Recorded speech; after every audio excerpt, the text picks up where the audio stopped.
So I guess it's different with every single person. How I talk about it and where we go in the conversation is perfect for whoever's in front of me. So there are I'm working from a knowing of where we're going and how we navigate that. But the specifics of what we talk about is different for everybody. So for some people, it could be just a really settling experience which calms them and which has them realise things they never realised before. For others, it could be quite challenging. It could be, it can be disruptive, and it can. I mean, gosh, yes, I remember coming out of my first session with peers and walking back to the train to like, oh my God, what is this ground I'm standing on? Who am I? Who are they? I have no idea.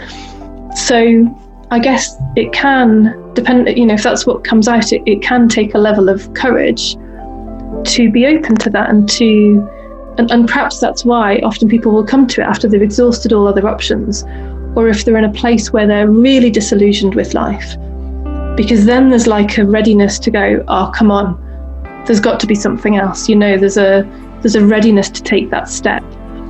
Whereas if we're really comfortable, even if our life isn't that great, but if we're kind of comfortable in the not greatness, we're probably not really going to take that step into what is really the unknown to the intellect at least.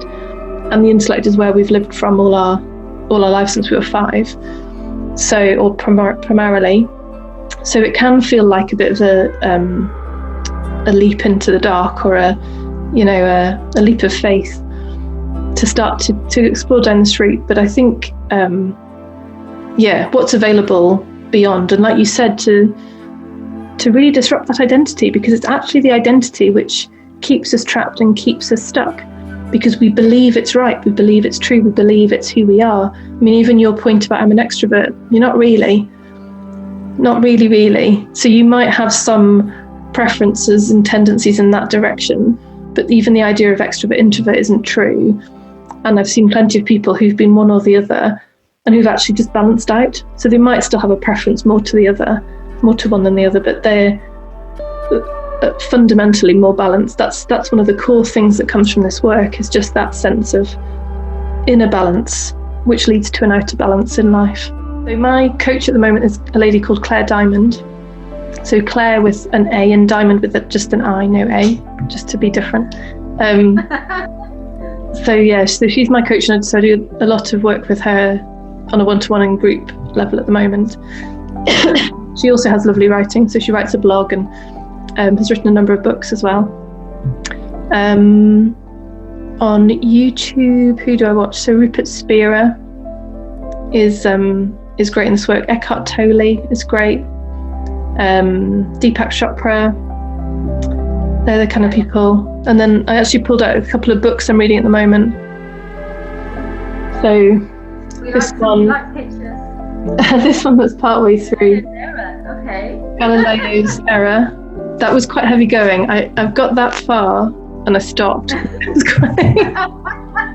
And this is my next one to read, Mind to Matter, which says the astonishing science of how your brain creates material reality. So I kind of what I've found because I've really been exploring for 2 years now, and so what I've found with I'm almost like I read all this around consciousness and the nature of experience.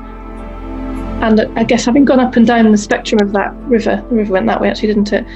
Having gone up and down it, I think that's what enables me to speak to each client for where they are, because I've done each level of that river almost, and I'm perhaps going beyond it, I don't know, but it's kind of, by having that full spectrum and by reading amazing stuff about consciousness, it's never ending. Like, I think I'll be exploring this for the rest of my life, and in the meantime hopefully helping some people along the way for their own explorations.